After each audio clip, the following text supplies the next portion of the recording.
All right. Introduce yourself, your name and your function. So my name is Sarah Mireku. I live in Bremen. I'm an education officer at Liedice House. I work on the topic of migration and education.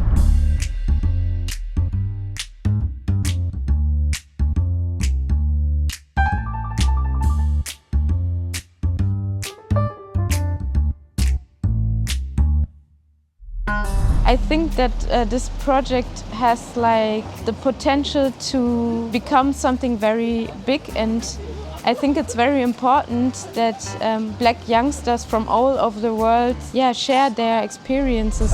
Mi nombre es Beach Lama of Beach Lama y mita obrero cultural, também tour guide, renaissance man, começa de todo pouco e de mês, mita forma parte de Gis Bahari. Nós estamos aqui na Alemanha para encontro, intercâmbio cultural para o que está o projeto de Afrofuturism. Meta de reunião aqui tá para começar a planificar projeto, estrutura de projeto em sua totalidade. Meu nome é Recientemente Elisa, sou fundadora de Elisa Academy, teatro-escola na Corsau, met social worker en também atriz profissional.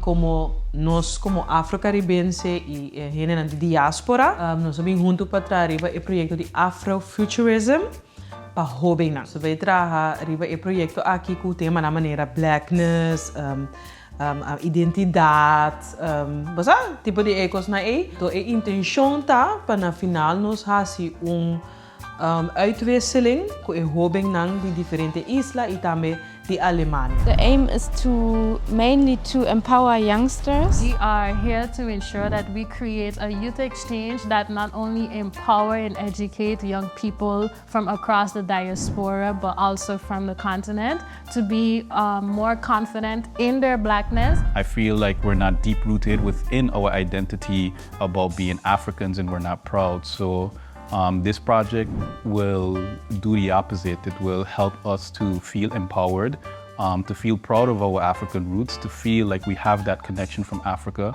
and to truly feel liberated to express that tradition and that culture.